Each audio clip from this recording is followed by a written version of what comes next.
नमस्कार मित्रांनो, आपल्या मराठी टेक्निकल चॅनलवरती आपलं सगळ्यांचं स्वागत आहे। आपल्या चॅनलवरती जर पहिल्यांदा आला असाल तर नक्की चॅनलला सबस्क्राईब करायला विसरू नका, जेणेकरून तुम्हाला सर्वात प्रथम अपडेट मिळायला सुरुवात होईल। तर मित्रांनो, एक महत्त्वपूर्ण अपडेट आपण आजच्या या व्हिडिओमध्ये बघणार आहोत की राज्य आयोगाच्या वतीनं महाराष्ट्रामध्ये ग्रामपंचायत निवडणूक होणार आहे। थेट सरपंच आणि सदस्याची रिक्त जागाची भरती या निवडणुकीमध्ये केली जाणार आहे। तर त्याबद्दलची संपूर्ण माहिती आपण आजच्या या व्हिडिओमध्ये बघितलेली आहोत। तर नक्की हा व्हिडिओ शेवटपर्यंत बघायला विसरू नका आणि आपल्या चॅनलवरती जर पहिल्यांदा आला असाल तर चॅनलला सुद्धा सबस्क्राईब करायला विसरू नका। तर चला व्हिडिओला सुरुवात करूया।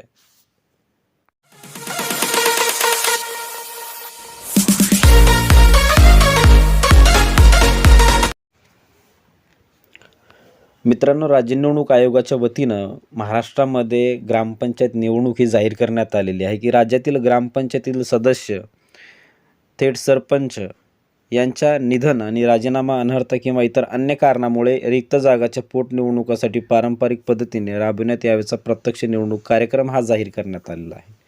म्हणजे राज्यामध्ये पोटनिवडणुका ही जाहीर करण्यात आलेली आहे। जे काही रिक्त जागा असतील या रिक्त जागासाठी या निवडणुका होणार आहेत मित्रांनो, की तुम्ही परिशिष्ट 2 मधील ज्या काही नमूद केल्यानुसार राज्यातील 2444 ग्रामपंचायतीतील 471 थेट सरपंचच्या व 3120 सदस्याच्या रिक्त जागासाठी अंतिम मतदार यादी प्रसिद्ध करण्यात आली असून या पोटनिवडणुकीचा कार्यक्रम राबविणे आवश्यक असणार आहे। म्हणजे मित्रांनो, या राज्यांतर्गत म्हणजे जी काही ही ग्रामपंचायत निवडणूक होईल या पोटनिवडणुकीअंतर्गत 2444 ग्रामपंचायती असणार आहे आणि त्याचबरोबर 471 पदे हे थेट सरपंचाची असणार आहेत आणि 3120 हे सदस्याची पदे असणार आहेत। तर याच्यासाठी पोटनिवडणुकीचा कार्यक्रम हा राबविणे आवश्यक असणार आहे। आणि याचबरोबर पोटकलम 10 अंतर्गत 24/2/2026 रोजी अंतिम मतदार यादी ही प्रसिद्ध झालेल्या ग्रामपंचायतीमधील रिक्त जागाचा म्हणजे सदस्य आणि थेट सरपंच पोटनिवडणूक कार्यक्रम राबवण्यासाठी आदेशित सुद्धा हा करण्यात आलेला आहे। म्हणजे लवकरच आता ही निवडणूक होणार आहे। आणि याचबरोबर इथे अधिनियमाच्या कलम 11 नुसार काही तरतुदीनुसार ज्या ग्रामपंचायतीची मुदत समाप्त होण्यास म्हणजे 6 महिने किंवा त्यापेक्षा कमी कालावधी शिल्लक आहे, अशा ग्रामपंचायतीतील रिक्त जागाचा समावेश या पोटनिवडणूक कार्यक्रमामध्ये करण्यात येऊ नये। म्हणजे मित्रांनो, ज्या ग्रामपंचायतीची मुदत ही फक्त 6 महिने राहिलेली आहे निवडणुकीसाठी, तर त्या ग्रामपंचायतीची निवडणूक या पोटनिवडणुकीमध्ये होणार नाही, अशा प्रकारे ते स्पष्ट सांगितलेलं आहे। त्यानंतर तुम्ही जर निवडणूक लढत असाल म्हणजे या निवडणुकीसाठी नामनिर्देशनाची प्रक्रिया ही पारंपरिक पद्धतीने राबविण्यात येणार आहे। म्हणजे जात प्रमाणपत्र सादर करण्यास मुभा म्हणजे महाराष्ट्र ग्रामपंचायत अधिनियमाच्या कलम 10 आणि 1 कलम 30 अंतर्गत तरतुदीनुसार राखीव जागेवर निवडणूक लढवणाऱ्या इच्छुक व्यक्तींनी नामनिर्देशन पत्रासोबत जातीचे प्रमाणपत्र व जात वैधता प्रमाणपत्र सादर करणे हे आवश्यक असणार आहे। तुम्हाला जातीचं प्रमाणपत्र लागणार आहे, तर जातीचं प्रमाणपत्र किंवा काही पुरावा तुम्हाला त्याच्या संदर्भात द्यायचा आहे, तरच तुम्ही याचा नामनिर्देशनाचा फॉर्म हा भरू शकता। मतदानाची वेळ ही सकाळी 7:30 ते संध्याकाळी 5:30 पर्यंत असणार आहे आणि नक्षलग्रस्त भागामध्ये 7:30 ते दुपारी 3 वाजेपर्यंत असणार आहे। निवडणुकीचा हा कालावधी असणार आहे। तर अशा प्रकारे ही निवडणूक होणार आहे मित्रांनो।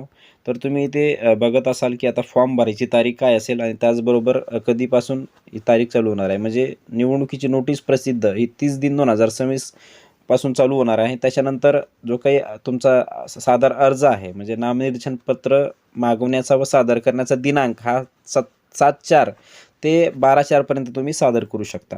त्याच्यानंतर नामनिर्देशन पत्र छाननी करण्याचा दिनांक हा 15/4/2026 असणार आहे आणि त्याचबरोबर नामनिर्देशन पत्र मागे घेण्याचा दिनांक 17/4/2026 असेल आणि निवडणूक चिन्ह नेमून देण्याचा तसेच अंतिमरित्या निवडणूक लढवणाऱ्या उमेदवाराची यादी प्रसिद्ध करण्याचा दिनांक 17/4/2026 असणार आहे।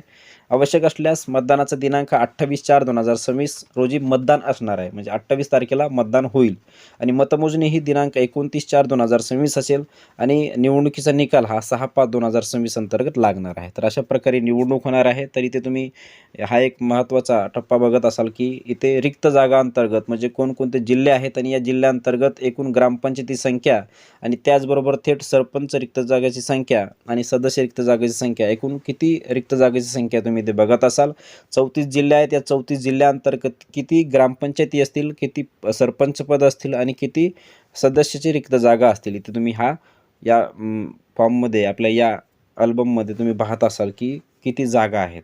तर अशा प्रकारे ग्रामपंचायतीची निवडणूक आता ही राज्य आयोगाने जाहीर करण्यात आलेली आहे आणि याच वतीनं पोटनिवडणुका लवकरच म्हणजे 28/4/2026 अंतर्गत हा दिनांक अंतर्गत निवडणूक होऊ शकते आणि या अंतर्गत जे काही पद रिक्त असतील हे पदं भरले जाणार आहेत. तर अशा प्रकारची एक महत्त्वाची माहिती आपण आपल्या या यूट्यूब चॅनल अंतर्गत बघितलेली आहोत. तर आपला हा व्हिडिओ नक्की शेअर करायला विसरू नका आणि आपल्या चॅनलवरती जर पहिल्यांदा आला असाल चॅनलला सुद्धा सबस्क्राईब करायला विसरू नका. धन्यवाद. जय हिंद, जय महाराष्ट्र.